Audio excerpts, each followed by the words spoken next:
तो हेलो दोस्तों, स्वागत है आपका आज की वीडियो में। और आज की वीडियो में हम बात करेंगे ब्लेड की आने वाली मूवी की स्क्रिप्ट के बारे में, लोकी और थॉर के रियूनियन के बारे में, फैंटास्टिक फोर के बारे में और भी बहुत कुछ। तो अपने पनीर समोसे में पनीर ढूंढना बंद करो और मस्त वीडियो का आनंद लो। तो सबसे पहले अगर अपने लोकी भाईजान की बात करें तो मार्वल के एग्जीक्यूटिव प्रोड्यूसर ने अपने रीसेंट इंटरव्यू में कहा है कि मार्वल स्टूडियो का शुरू से यही प्लान है कि एक बार लोकी और थॉर का भरत मिलाप दोबारा से कराया जाए, क्योंकि असल टाइमलाइन वाला लोकी तो अपने भाई थॉर से स्ट्रॉन्ग कनेक्शन बना चुका था, मगर इस टीवी वाले लोकी को अपने भाई से मिलने का मौका ही नहीं मिला। ऐसे में स्टूडियो वाले चाहते कि एक बार ये दोनों फिर से मिले, मगर वो फोर्स नहीं लगना चाहिए और हो सकता है कि लोकी के सीजन 2 एंड होते होते हमें दोनों एक साथ देखने को दोबारा मिल जाए, वरना फ्यूचर में कभी न कभी तो ये जरूर देखने को मिलेगा। उसके बाद लोकी से ही एक और तगड़ा र्यूमर निकल कर आ रहा है कि हो सकता है कि अपना लोकी ह्यू रिमेंस की जगह ले ले और TVA का नया बॉस बने। पहले एपिसोड में लोकी ने ये तो कह ही दिया है कि शायद कैंग सही था जो एक्स्ट्रा टाइमलाइन को बनने ही नहीं दे रहा था, क्योंकि मल्टीपल टाइमलाइन बनने से मल्टीपल कैंग आने वाले हैं और फिर मल्टीवर्सल वॉर। और जहां बाकी सभी ह्यू रिमेंस की बातों से डिसएग्री कर रहे हैं, तो वहीं अपना लोकी उसकी बात से एग्री कर रहा है। ऐसे में ये देखना सच में इंटरेस्टिंग होगा कि अगर वो टीवी का नया इंचार्ज बन जाता है तो क्या वो सेक्रेट टाइमलाइन ही रहने देगा या मल्टीपल टाइमलाइंस बनने देगा। उसके बाद अगर अपने डेडपुल भाई साहब की बात करें तो डेडपुल की टीम पूरी कोशिश कर रही है कि मूवी अपने निश्चित समय 3 मई 2024 को ही रिलीज हो, क्योंकि स्ट्राइक के कारण मार्वल के सारे प्रोजेक्ट्स डिले हुए हैं, जिसमें डेडपुल 3 का भी नाम आता है। लेकिन चूंकि डेडपुल मार्वल के फ्यूचर के लिए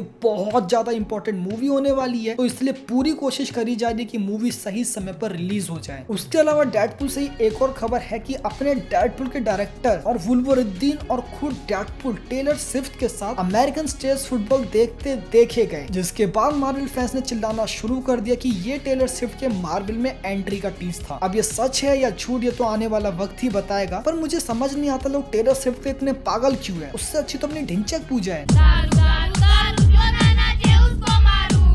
अब अगर अपने विजन बाबू की बात करें तो बहुत हाई चांसेस है कि विजन की आने वाली वेब सीरीज विजन क्विस्ट शायद हमें देखने को ना मिले, क्योंकि जैसा मार्वल ने कहा था कि अब वो क्वांटिटी से ज्यादा क्वालिटी पर ध्यान देगा, तो स्ट्राइक से चलते मार्वल को अपने सारे प्रोजेक्ट्स को दोबारा से लुक थ्रू करने का मौका मिला। तो उन्होंने शायद जब विजन क्विस्ट पर सोचा होगा तो उन्हें लगा होगा कि ये तो टट्टी है। और सिर्फ विजन क्विस्ट ही नहीं बल्कि आयरन हार्ट की वेब सीरीज भी शायद कैंसिल हो सकती है। उसके बाद मार्वल की आने वाली मूवी दी मार्वल्स की बात करें तो मूवी के डायरेक्टर निया दी कोस्टा ने कहा है कि दी मार्वल्स उनकी फिल्म ना होकर मार्वल स्टूडियो और केविन फेगी की मूवी ज्यादा है, यानी कि मूवी में कई सारे क्रिएटिव चेंजेस करने से उन्हें रोका गया है और कई सारी चीजें उन्हें जो मूवी में पसंद नहीं थी वो भी उन्हें ऐड करनी पड़ी है। और साथ ही उन्होंने इस बात को भी एक्सेप्ट किया कि कहीं ना कहीं अब सुपर हीरो फैटिग आने लगा है। इसका कारण है रिपीटेटिव सुपर हीरो मूवी बनना, जो फैंस कई बार ऑलरेडी देख चुके हैं और कुछ नया प्रोवाइड ना करा पाना। उसके बाद अगर अपने रुदाली डीसी की बात करें तो एक्वामैन 2, जिसका लोगों को डर था कि मूवी जो है वो शायद डार्क हो सकती है, क्योंकि कॉमिक्स में ब्लैक मेंटा ने एक्वामैन के बेटे को